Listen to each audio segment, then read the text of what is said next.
नमस्कार दोस्तों, स्वागत है आपका फैक्सुवी चैनल पर।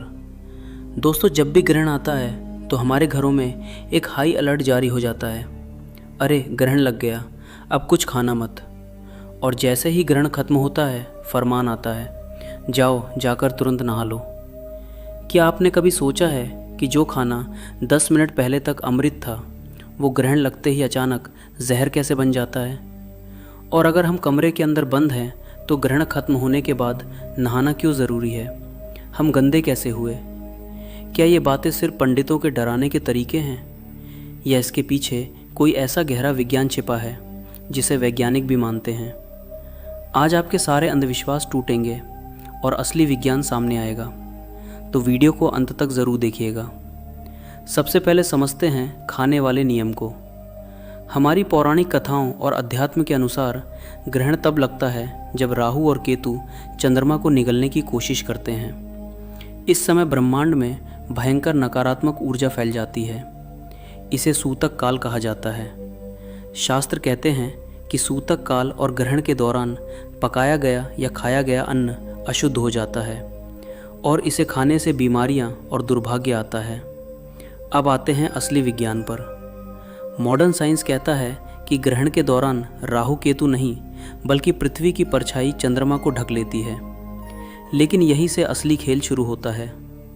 आम दिनों में सूर्य और चंद्रमा की किरणें पृथ्वी पर आती हैं, जो एक नेचुरल फिल्टर का काम करती हैं और वातावरण में मौजूद खतरनाक बैक्टीरिया को बढ़ने से रोकती हैं। लेकिन ग्रहण के दौरान जब ये किरणें पृथ्वी तक नहीं पहुंच पाती तो वातावरण में एक अचानक बदलाव आता है। इस अंधेरे और तापमान में गिरावट के कारण हमारे आसपास मौजूद हानिकारक बैक्टीरिया और माइक्रो ऑर्गेनिज्म कई गुना तेज़ी से बढ़ने लगते हैं। अब जो खाना पका कर रखा गया है, जिसमें पानी/नमी होती है, वो इन बैक्टीरिया के लिए सबसे शानदार घर बन जाता है।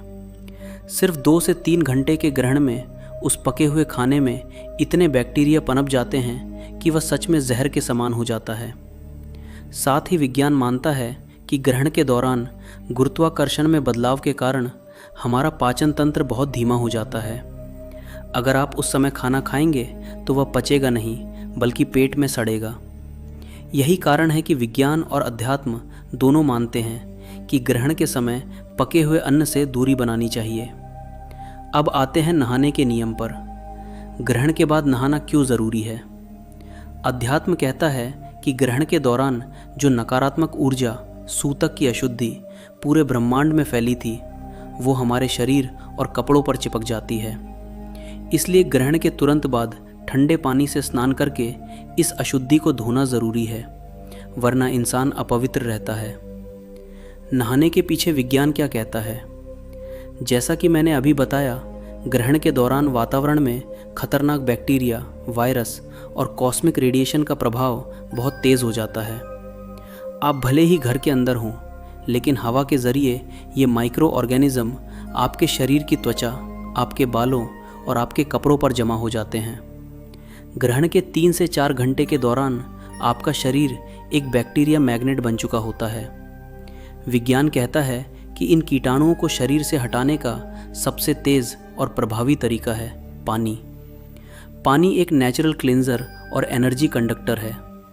जब आप ग्रहण के बाद नहाते हैं तो आपके शरीर पर जमा हुए सारे खतरनाक बैक्टीरिया और डेड सेल्स पानी के साथ बह जाते हैं।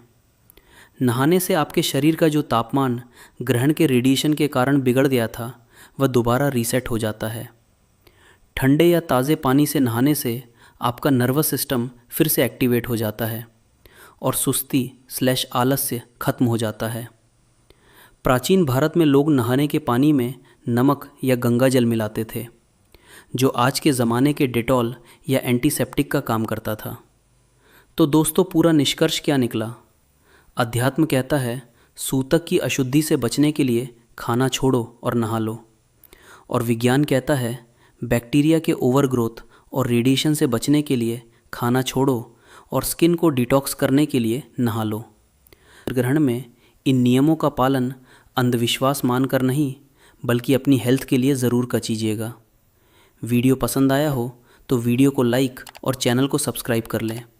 मिलते हैं अगली वीडियो में। धन्यवाद।